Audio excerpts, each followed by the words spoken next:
A fatal three-car collision triggers a SIG alert on Highway 126. Hello, I'm Ryan Haslam with your SCV Newsbreak for Monday, October 17th.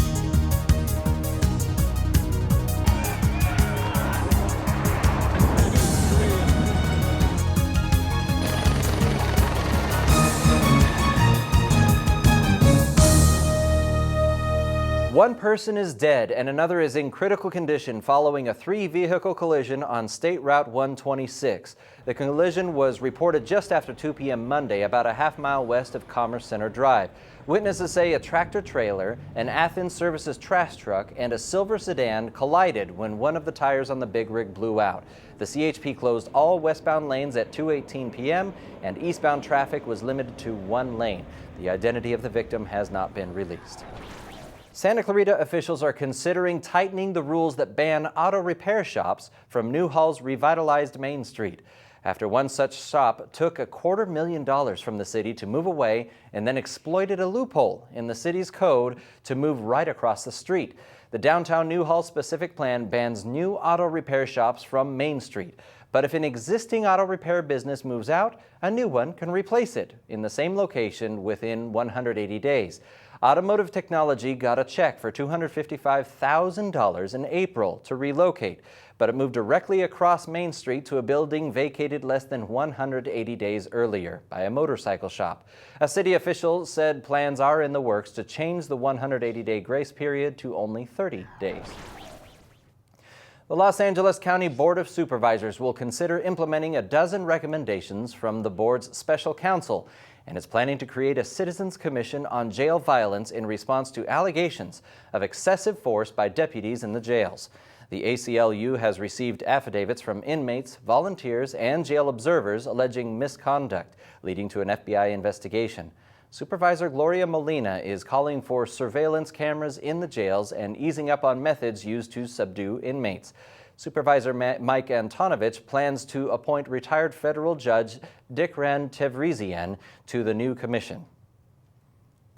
In the November 8th election for COC board, businesswoman and attorney Diana Shaw is running against longtime incumbent Bruce Fortine for seat 4. During a candidates forum on KHTS AM 1220, Fortine emphasized his background with a business administration degree and a master's in education administration, and as a planner since he was elected a founding COC board member in 1967.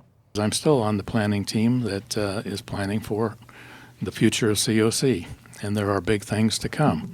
It's tough to get into any college. Part of what we have to do at College of the Canyons is to look for new ways of doing things. Shaw lauded Fortine's decades of service, but said she's running because it's time for a change. I was approached by teachers, actually, who said that they were very frustrated. They asked me would I consider running against Bruce. I'm very grateful for his longtime service, but it's the 21st century. It's not 1967. You can watch all of the KHTS candidate forums this weekend on SCV TV. Log on to scvtv.com/schedule for showtimes.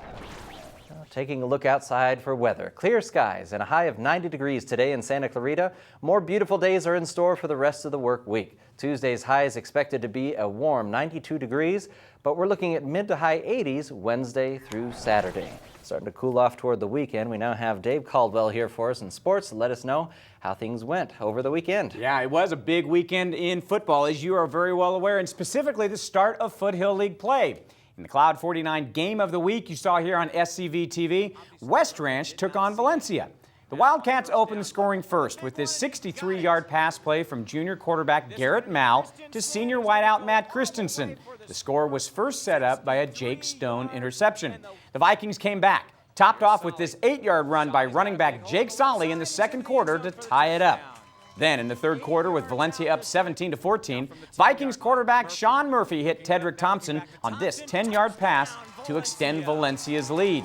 In the fourth, Solly scored his second touchdown of the night, this one from 7 yards out, as the Vikings win the league opener 31-14 over West Ranch. In other league action, Canyon defeated Saugus, and Hart got the better of Golden Valley.